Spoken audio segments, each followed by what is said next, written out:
আপোনাৰ ৰিলেশ্যনশ্বিপটো সঁচাকৈয়ে ভালনে? নে আপুনি কেৱল ৰিজেকশ্যন এৰাবলৈ নিজকে সলনি কৰি আছে? এইটো নকৰোঁ, তেওঁ বেয়া পাব।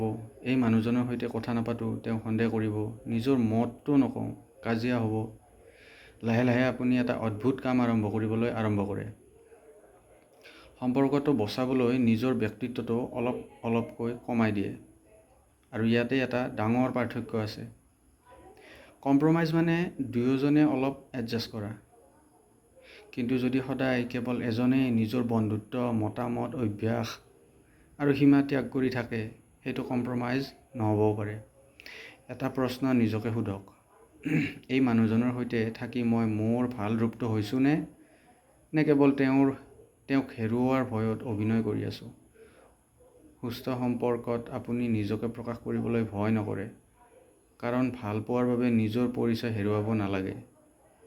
যি সম্পৰ্ক বচাবলৈ আপোনাক নিজকেই হেৰুৱাব লাগে, সেই সম্পৰ্কটো বচোৱাৰ মূল্যটো আপুনি এবাৰ ভাবি চাওক।